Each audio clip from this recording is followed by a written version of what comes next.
Jadi pada masa mesyuarat pada pagi ini, kita telah membincangkan kes-kes yang telah mendapat keputusan dari SPIM dan juga daripada AG lah. Jadi untuk pagi ini saya ingin memaklumkan mengenai beberapa keputusan yang pada pandangan saya pada pihak press high profile cases lah.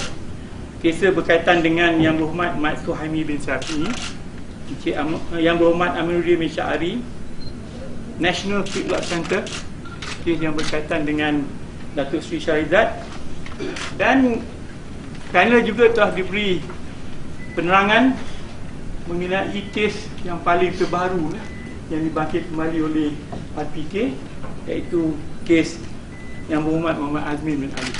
Berbalik pada kes Adun Sri Muda dan Batu Cave, berhubungan dengan kes Yang Berhormat Adun Sri Muda dan Adun Batu Cave, setelah dikaji semula, seperti yang tuan maklum, panel telah mengarahkan supaya kes ini dilihat kembali, dan setelah dikaji semula, didapati bahawa setelah diadakan penyiasatan semula, bahagian perundangan dan pendakwaan SPIM masih mengekalkan keputusan.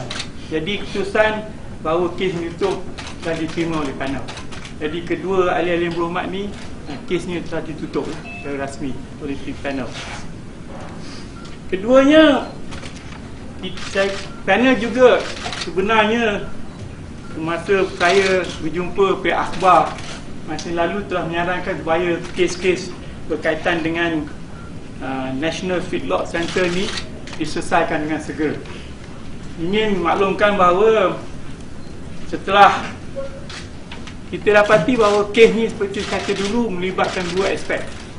Yang dilihat oleh SPIM adalah isu berkaitan sama ada Yang Berhormat Datuk Seri Shahrizad binti Abdul Jalil terlibat dalam proses pemberian pinjaman 250 juta. So make sure that is aspect whether dia terlibat.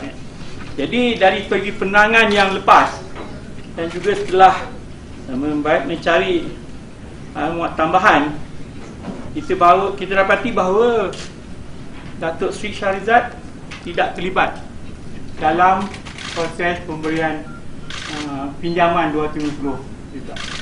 Kes mengenai Yang Berhormat Azmin Ali, seperti tuan-tuan saya maklum, kes ni adalah satu kes yang telah lama berlaku.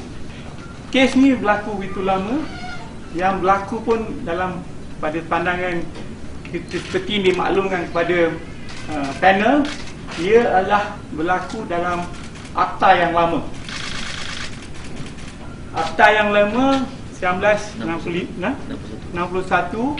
Untuk makluman secara ringkas adalah kita dapati bahawa dalam akta tu tidak menyatakan bahawa tidak ada kes rasuah, tapi dalam catatan dibuatkan oleh SPIM didapati bahawa memang ada pemilikan harta yang melebihi lah daripada itu. Tapi di bawah akta lama, seseorang itu tidak boleh dituduh rasuah oleh kerana masa itu tidak ada. So tidak ada isu daripada segi mungkin tindakan tata tertib boleh ambil sebagainya, tapi dari segi rasuah di bawah akta lama tidak boleh, ya, tak boleh dituduh lah. Jadi itu sebabnya kalau kita lihat daripada kes 65, bila ada keputusan diambil supaya kes tu ditutup lah. Berkaitan dengan itu pula, kes ini telah menjadi dibuka semula pada tahun 2009 apabila ada maklumat tambahan, maklumat baru diberi pada SPIM. SPIM biasa setelah mendapat maklumat tu telah membuka kertas catatan. Yang paling menyusahkan oleh kerana kes ini dah lama berlaku, didapati bahawa maklumat yang ada pada kita bukan kata tidak lengkap, masih lagi perlu ditambah lah. Jadi panel telah menasihatkan kepada SPIM bahawa sejak kebelakangan ni timbul beberapa maklumat baru dan maklumat tambahan. Kami telah menasihatkan SPIM supaya meneruskan siasatan di bawah kertas siasatan yang 2009 lah.